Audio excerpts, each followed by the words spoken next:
Olá, viva, bem-vindos a mais uma bancada litoral. O Varzim jogou esta manhã e perdeu no campeonato da segunda Liga e por isso caiu para a última posição da tabela. Já o Rio Ave, na primeira Liga, foi a Faro, ao Algarve, vencer a equipa local. Vamos começar pela segunda Liga, precisamente pelo Varzim, que então perdeu esta manhã a jogar na Póvoa, num jogo em que o Estoril veio à Póvoa bater os Palveiros por 2-0. João, estiveste no estádio, conta-nos tudo o que é que se passou, o que é que se passa com este Varzim, que até teve uma chicotada psicológica a meio da semana, mas parece que as coisas, pelo menos a nível de resultado, não resultaram, passa a redundância. Não resultaram e bem vistas as coisas, bem visto tudo isto, embora é muito prematuro falarmos de futuro, embora o Varzim preocupe esta posição que está em termos de tabela classificativa, que é o último lugar, nós pensamos, depois daquilo que vimos em Matosinhos e aquilo que vimos hoje, pensamos que Paulo Alves devia ter ficado até este jogo do Estoril, porque no fundo o Varzim acabou também por perder, perde de uma forma, o Varzim começa a jogar sob brasas, digamos, um tanto ao quanto intranquilo, perante uma equipa do Estoril que já tem todos os seus sistemas automatizados. Nota-se que uma equipa crescida, com boas dinâmicas em termos ofensivos, e isto levou, de um certo modo, a que o Varzim tivesse muita dificuldade, digamos, para poder ter algum domínio sobre este Estoril, que vinha numa posição muito boa. Olha, estava em terceiro lugar e sai da Póvoa em primeiro. O Varzim não. O Varzim começou a partida em último e lá se mantém pelo menos por mais uma semana. Portanto, o que há a dizer deste Varzim? Sofre 2 golos de bola parada. O primeiro é de facto, a bola sobrevoa a defensiva do Varzim e depois no último poste, no segundo poste, há um homem que já jogou no Varzim e que de cabeça fez golo, não festejou, Hugo Gomes, mas o que é facto é que tudo isto surpreendeu. A diferença que está aqui entre uma equipa e outra, porque o Varzim em determinados períodos até foi mais perigoso e criou mais oportunidades do ponto de vista de perigo, essa equipa foi o Varzim, só que não conseguiu concretizar. 10 minutos depois, o árbitro, o Sr. João Pinheiro, que é um autoritário, não é mau árbitro, também não vamos pensar que a culpa foi do árbitro, não foi, não senhora, mas nós vimos mesmo no estádio a falta que não é falta, aquilo é um simples toque, que não há motivo para aquele teatro todo por parte do jogador do Estoril, e o Sr. João Pinheiro assinalou a grande penalidade. Portanto, com 2-0 fora de casa, restava ao Varzim lutar com tudo o que tinha e o que não tinha para poder pelo menos encurtar as distâncias, fazer um golo, mas foi isto que efetivamente não aconteceu. Portanto, como dissemos, ao intervalo, o Estoril ganhava por 2-0, mostrou outros processos. O Varzim tem que ter mais atenção às bolas paradas, porque senão isto torna-se de facto mas mesmo muito complicado. Na segunda parte assistiu-se a um Varzim diferente para melhor. Aliás, deixa-me dizer que entre um treinador e o outro, entre Paulo Alves e Miguel Leal, Miguel Leal fez de facto algumas introduções, mas não mexeu muito, digamos que em termos de estratégia. Por exemplo, o lateral esquerdo, o Cerveira, que se lesionou em Matosinhos, desta vez meteu o recuperado de há cerca de 10, que esteve com uma lesão de 10 meses, Rui Coentrão, portanto, no lado esquerdo. A outra grande mexida é efetivamente a meio campo, quando tirou o Tembeng e colocou o Diarra. Isto mexeu de algum modo com o meio campo do Varzim, que continua a ter que rever os processos ofensivos. O Varzim, sempre que tem a bola no ataque, não sabe o que há de fazer a ela. Isto é muito complicado, apesar de Fatai ou Fusos, jogadores do Varzim, o homem que jogou hoje na frente, que deu alguma luta, não deu muita, mas deu alguma luta, que foi o Lecinho, não chega, tudo isto não chega. O Varzim tem que jogar com um homem, com um ponta, para poder fixar 2 centrais, não foi isto que fez. Na segunda parte, como estava a dizer, o Estoril foi encostado às cordas. Foi o melhor período do Varzim, mas é um período, digamos que consentido, com o Estoril a baixar as suas linhas, a permitir que seja um Varzim dominador, só que não consegue o Varzim. O Varzim, sempre que tinha a bola, tinha problemas de articulação em termos de ataque, e depois há uma outra coisa que eu não vejo muitas das vezes, que são os remates de meia distância. O terreno estava ótimo. Amanhã estava excelente para a prática do futebol. De vez em quando chovia, mas isso também ajuda um bocadinho ao cenário. Mas eu, por exemplo, não vejo ninguém a rematar de meia distância. A meia distância não é o rematar com a bola a saltar, porque basta só o impacto na bola e a bola sobe logo os 3 andares. Não é isso que se quer. Quer-se que se remate a baliza com objetividade, com assertividade, portanto, porque o futebol também passa efetivamente por isso. O Varzim nunca conseguiu, apesar das muitas mexidas, e uma das coisas que eu notei no jogo 2, e já tínhamos falado nisso aqui há uns tempos, a propósito das substituições. O Miguel Leal fez 5 substituições, Rui. 5 substituições. Isto leva a quê? Leva a pensar que mudou meia equipa. Ele tirou meia equipa, autenticamente. Quem olha para a constituição da partida, ele mete o Irobiso, o Tembeng, o Yusuf, o Caetano e o Rui Silva. É evidente. Muda, sem contar que o guarda-redes muda mesmo meia equipa. Ele mudou meia equipa. É evidente que a entrada do Rui Silva, o lateral direito, foi porque Pinheiro se lesionou. Luís Pinheiro lesionou-se. Aliás, se em Matosinhos o Varzim ficou sem o lateral esquerdo, hoje ficou sem o lateral direito. Lesionados. Portanto, esta é uma substituição forçada. Mas pronto, mas teve que ser feita.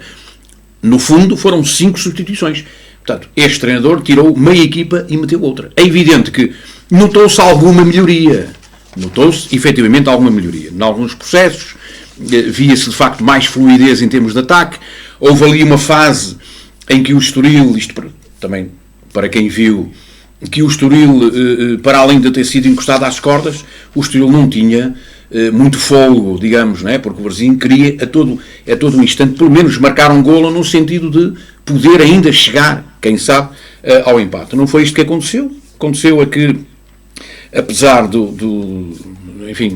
apesar de algum massacre, digamos, por parte da equipa do Varzim, é preciso também que os homens mais adiantados sejam eficazes, e porque nós vimos um lance, eu creio que foi do Ofuso, em que sem o guarda-redes ele decidiu fazer um passe, quer dizer, com a baliza sem ninguém, e decidiu atirar para a baliza e passou para lá. E o jogo, Rui, e o jogo perdeu-se ali, aquela oportunidade perdeu-se. Tu a perderes 2-0 em casa, um golo pode fazer toda a diferença. E se estás a enfrentar a baliza remate? Porque perdido por 1, perdido por 1000. E com o Varzim a jogar em casa, ou é para eles ou é para nós. Portanto, vamos para cima deles. Não foi isso que aconteceu. Aconteceu foi a 4ª derrota do Varzim. Exatamente, a derrota do Varzim, com a entrada de Miguel Leal, que, assim sendo, não entra da melhor maneira. Ele vai ter, Rui, desculpa lá, ele vai ter muito que fazer em termos de entrosamento da própria equipa. Quer dizer, vamos ver o que é que ele traz de novo em termos de... É claro que estes 3, 4 dias não deram para ele. É muito pouco, Rui, é muito pouco. Tudo isto é muito pouco, e depois não é só isso. É que o Varzim teve azar ou sorte, entendam como quiserem. Este não foi o adversário ideal para uma recuperação do Varzim. Pronto, um adversário que veio aqui descontraído, numa boa posição em termos de tabela classificativa. O pensamento que o Varzim tem é o mesmo do Estoril. Aqui está uma maratona, isto não acaba já. Estamos com a 7ª jornada quase cumprida, quase, porque falta amanhã um jogo de líderes entre Feirense e Mafra. Mafra, que é o próximo adversário do Varzim, 2-8. Portanto, isto é um caminho que se faz caminhando, mas eu também digo, e ando a dizer isto há muitos anos, o caminho do Varzim na segunda liga, e já lá está há uns aninhos, é feito de baixo para cima. Para baixo o Varzim já não pode ir mais. Agora, a partir daqui terá que ser sempre a subir. Muito bem, entretanto vamos ter o Varzim jogar agora para a Taça de Portugal, e esse é um jogo que é obrigatório o Varzim ganhar, até porque vai jogar com uma equipa que é do escalão abaixo. Rui, é uma equipa do Distrital, da Associação de Futebol de Bragança, do Concelho de Vinhais, é o Rebordelo. Aliás, nem é do escalão abaixo, é do escalão abaixo do abaixo. É do abaixo do abaixo. O escalão abaixo é o Campeonato de Portugal. Exatamente. A chamada 3ª Divisão. E depois portanto, é o Campeonato Distrital. Pronto, é a 1ª Divisão Distrital. E, portanto, exige que o Varzim vença para poder continuar na prova e depois enfrentar um adversário do qual já foi o sorteio a meio desta semana, do qual o adversário é de respeito, é fora de casa outra vez, em Coimbra. Esperemos que seja uma bela lição para o Varzim. Olha, quem sabe se será eu não diria o trampolim para uma melhoria da equipa em termos de confiança e por aí fora. Não diria isso, sabes porquê? Porque o jogo é em novembro. O jogo, creio que é 22 de novembro. E, portanto, daqui até lá ainda falta muito. O Varzim tem que olhar apenas e só para o campeonato. A taça, tudo bem, que vem o adversário digamos que, de um outro campeonato, não tem a valia, ou as mais-valias que o Varzim tem, mas o facto de ser um adversário que o Varzim forçosamente terá de ultrapassar, não poderá também trazer, devido a estes maus resultados, problemas psicológicos à equipa, isto é, entrar novamente sob brasas, como aconteceu hoje? Rui, compete ao treinador. Compete ao treinador virar a cabeça àqueles meninos todos. Mudar o chip. É mudar o chip. Compete ao treinador manter alguma desta espinha dorsal que ele hoje apresentou. Nós, por exemplo, vimos bons desempenhos dos homens que entraram, nomeadamente Irobiso, deu uma outra frescura ao ataque. Caetano, que veio revolucionar um tanto ou quanto aquele lado esquerdo do ataque do Varzim. Rui Silva foi mais, digamos que veio ocupar um lugar que era necessário. O Varzim ficou sem o lateral direito.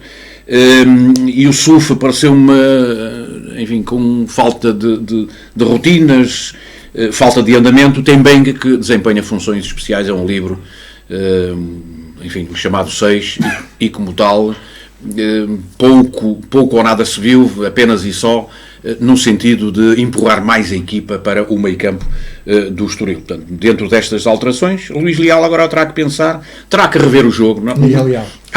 Miguel Leal. Já agora um abraço ao Luís Leal. Exatamente, igualmente. O nosso camarada de muitos anos. Verdade. E, portanto, ele terá que rever o jogo, porque não há nada como, depois daquilo que aconteceu, ver o que está mal, chamar os meninos à pedra, entre aspas, conversar com eles, enfim, primeiro na teoria e depois vamos à prática. Mas o Varzim também não tem muito tempo para isso, Rui, como sabes. Quarta-feira com o jogo, hoje é domingo, quarta-feira com o jogo, às 3 da tarde. E depois, então, e depois vai a Mafra. Também não vai ser fácil, e se for mais um resultado negativo, e não vamos pensar assim, mas as coisas começam mesmo a ficar muito complicadas. A ficar muito complicadas, a ficar feias, porque começa-se a cavar um fosso para o último, porque, como sabes, descem os dois últimos, mas nós não vamos estar a pensar nisso, porque estamos com 7 jornadas, elas são 34, Rui, e portanto, estamos na da coisa. Ainda nem sequer chegamos ao São Martinho, quanto mais ao Natal. Ora, aí está. Pois muito bem, vamos agora falar-vos da Primeira Liga. O Futebol Clube Porto e o Sporting já fizeram o que lhes competia, ganhar. O Benfica joga apenas amanhã, segunda-feira. Quanto ao Rio Ave, também fez o que lhe competia. Foi ganhar ao terreno do Farense, do Algarve. Uma vitória, João, importante também para os rioavistas. Olha, uma vitória importante e, por sinal, a primeira no campeonato. Não é? E por sinal, a primeira no campeonato. O Rio Ave, que vem deixa-me cá ver, de 3 empates e uma derrota. A derrota é com o Benfica em casa, como sabes, na jornada anterior. Foi agora a Faro, portanto 3 e 3, são 6 pontos que o Rio Ave tem. Deu ali um pulozinho em termos de tabela classificativa. Um belo resultado. Um belo resultado, porque o Rio Ave já estava a precisar, depois do brilharete europeu, depois daquela boa imagem que deixou na Liga Europa. Portanto, nada melhor do que ganhar, e sobretudo ganhar fora, num campo de um adversário também que ainda não ganhou, que é o Farense, só tem um ponto. Mas que tem feito belíssimas exibições. Sobretudo ao Benfica. Exatamente. Se nos lembrarmos o que é que ele fez no Estádio da Luz, exatamente, quer dizer, como é que isto é possível? Mas verdade, pronto, verdade.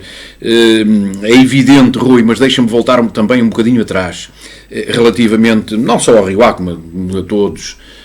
Nós vivemos os tempos dos estádios à porta fechada, sem público. Alguns já vão tendo público, mas no jogo de hoje, por exemplo, fez muita falta ao público, nomeadamente o público afeto ao Varzim, à Póvoa, ao Varzim, que gosta de ver estes jogos, que, enfim, olha, poderia de algum modo ser o tal décimo. Ser uma muleta no sentido de empurrar a equipa mais para a frente, galvanizá-la, se bem que com as coisas também a não acontecerem, enfim, por vias que todos nós sabemos como é um jogo de futebol, como aquele que vimos hoje, naturalmente iriam aparecer os descontentes, e como tal, quando alguém está descontente a ver um jogo de futebol, já sabes, ou barafusta ou assobia. Portanto, uma das coisas iria acontecer. Isto não aconteceu, aquilo foi um silêncio tremendo nas bancadas, mas o que é facto é que, enfim, faz muita falta o público num estádio de futebol. Contribui, de uma certa forma, para o bom espetáculo desportivo. Mas, enquanto isso não for possível, olha, temos que aguentar com esta medida, com esta e outras medidas, porque não vamos estar aqui a bater no ceguinho e a falar outra vez na máscara, que foi uma situação que já dissemos há bastante tempo e que só agora foi que as nossas autoridades acordaram de facto para a vida, para a realidade, no sentido de que a partir de agora, meus amigos, é mesmo obrigatório. Muito bem, vamos olhar também para outro facto do desporto nacional, que também tem de certa forma a ver com a Póvoa de Varzim, ciclismo, com a Póvoa de Varzim. Rui Costa, que esta tarde lutou até alguns quilómetros da meta pelo primeiro lugar na etapa de hoje na Vuelta, acabou em terceiro lugar na etapa, mas depois temos que naturalmente cumprimentar o ciclismo nacional, João, até porque Ruben Guerreiro conseguiu mesmo para Portugal pela primeira vez uma camisola, e foi a azul, Rei da Montanha, nas provas, numa das 3 grandes provas do ciclismo mundial, e o brilharete, sem dúvida, inesquecível de João Almeida, 15 dias de rosa, apenas a 3 dias do final, acabou por quedar-se por ali e ficar com o 5º lugar, que depois, hoje, conseguiu o 3º num excelente contrarrelógio. Aliás, ele quarto lugar, ficou em quarto na geral. Mas ele faz mesmo o melhor lugar dos 3 que ficam à frente, não é? Deixou-nos pena, Rui. Deixou-nos pena depois de mais de 15 dias à frente do Giro de Itália. Deixou-nos pena ter perdido. Mas foi muito bom. Foi bom. Estamos perante um futuro, um promissor, bom ciclista. Não vamos aqui compará-lo a ninguém. Vamos esperar as próximas voltas, porque isto, enfim, leva também muitas voltas destas vidas dos ciclistas. Mas deixa-me dizer-te que eu assisti com algum interesse àquela etapa em que ele perde a camisola rosa.